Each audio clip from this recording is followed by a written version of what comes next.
Au nom du Père et du Fils et du Saint-Esprit. Amen. Béni soit notre Seigneur Jésus-Christ, béni soit la Vierge Marie, la maman de Jésus, et aussi notre chère maman. Chers frères et sœurs, c'est unique dans l'Église que l'Église fête la conversion d'une personne, donc de Saint Paul. Saint Paul, il était, avant de devenir chrétien, il était un pharisien excellent, brillant. Il avait fait ses études au pied de Gamaliel, un pharisien très, très fameux. Alors, Paul, il était tellement engagé pour la foi juive lorsqu'il entendait parler des chrétiens, d'un nouveau chemin, lorsqu'il entendait parler de Jésus comme le Messie, il ne pouvait pas le croire et il voulait protéger la foi juive. Et cela le menait tellement loin dans son engagement qu'il avait eu la permission de persécuter les chrétiens.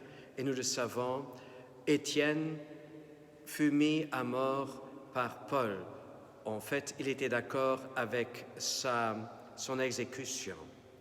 Lorsqu'il était sur son chemin vers Damas, Jésus lui apparaît. Il tombe par terre et il entend la voix « Saül, Saül, pourquoi me persécutes-tu » Et voilà la rencontre très très importante pour Paul. Pour la première fois de sa vie, il fait la rencontre avec le Dieu vivant qui lui parle dans son cœur.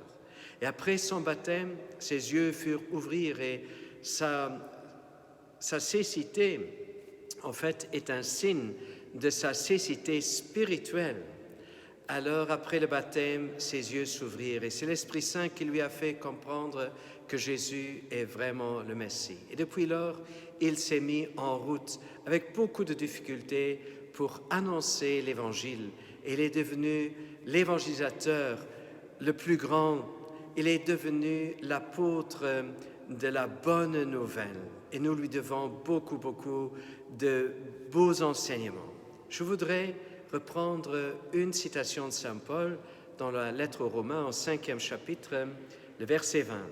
Et cette phrase, elle sera pour beaucoup, je pense, une grande consolation.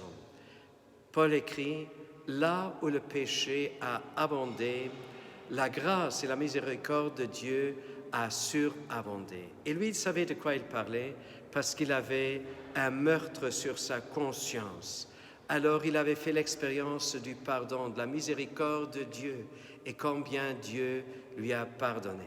Et chers frères et sœurs, je voudrais conclure avec une autre citation de Saint Paul lorsqu'il dit aussi en Romains, lettre aux Romains, « Si Dieu est pour nous, qui sera contre nous ?» Et que par l'intercession de Saint Paul, l'Esprit Saint nous ouvre les yeux pour que nous soyons éclairés et illuminés pour la rencontre avec Dieu, une rencontre avec le Dieu vivant, avec Jésus qui est vraiment le Messie, qui est vraiment le Sauveur, au nom du Père et du Fils et du Saint-Esprit.